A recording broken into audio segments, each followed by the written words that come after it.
Even my AI chatbot knew the truth. It helped me write this. A warning about a future it's helping to create. This video shows you what life in America looks like right now in 2025, and what it could become by this time next year, side by side. For every scene of life as we know it, jobs, schools, communities, we show you the version that's already emerging in the shadows. Jobless, surveilled, silenced, displaced. This isn't science fiction. This is a timeline we're already on, unless we wake up. In 2025, writers, designers, virtual assistants, customer service reps already laid off in waves. Big tech rolled out AI productivity tools and quietly downsized entire departments. Fast food chains like Wendy's test AI drive-thrus. Amazon cuts warehouse staff while expanding robotics. CEOs praise efficiency. Workers feel disposable. By 2026, entry-level jobs become rare. Career ladders are broken at the bottom. AI handles hiring, firing, resumes, and interviews without human contact. You can't get a job because there isn't a job. You thought your job was safe because it required thinking. Turns out so does AI, and it doesn't unionize. In 2025, grocery bills are up 20 to 30% from just 2 years ago. Housing costs break records, even in small towns. Utilities and medicine are rising faster than wages. For millions, life isn't just harder, it's unaffordable.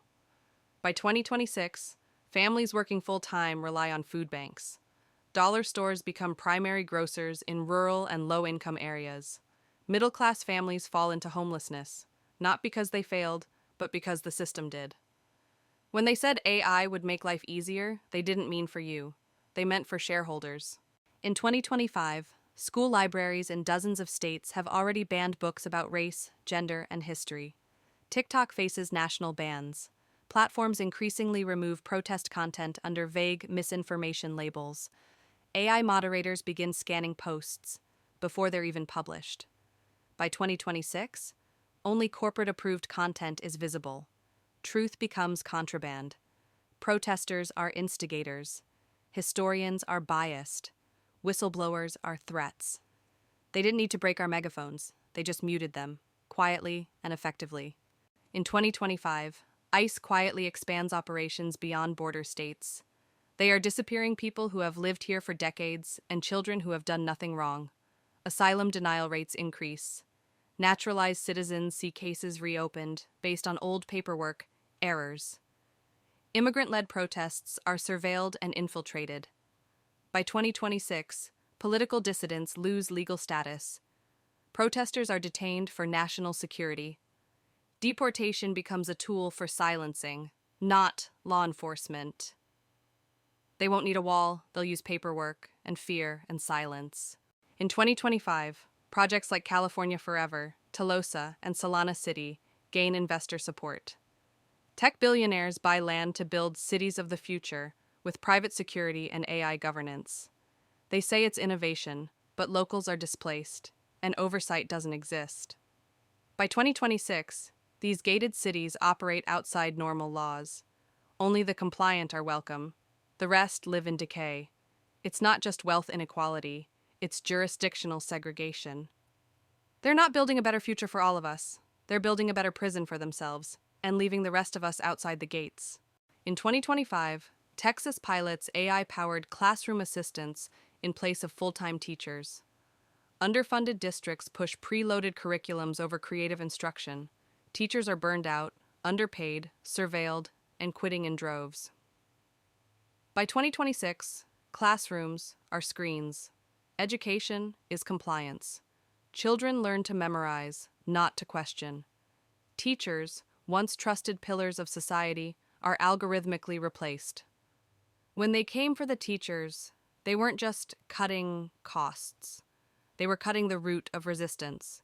In 2025, tornadoes tore through the Midwest and the South with record-breaking force and damage, leveling entire neighborhoods in seconds. In multiple towns, residents had little or no warning, as Noah's systems failed to issue alerts in time, understaffed, underfunded, and stripped of leadership. In North Carolina, families are still living in tents nearly a year after Hurricane Helene. FEMA aid is delayed or denied. Insurance companies call storm zones uninsurable and pull out. By 2026, blackouts are normal. Flooded homes sit rotting. Emergency response is triaged by income. Heat waves and storms don't just destroy buildings, they redline entire communities. Poor families can't afford to move, and those who stay, they're forgotten. In 2025, Americans are exhausted. Every week brings a new crisis. Fear turns to numbness, anger turns to scrolling. The chaos is the strategy. Keep you overwhelmed until you stop caring. By 2026, protest fizzles not from repression, but from burnout. Nothing matters becomes the most effective form of control. You're not censored. You're too tired to speak.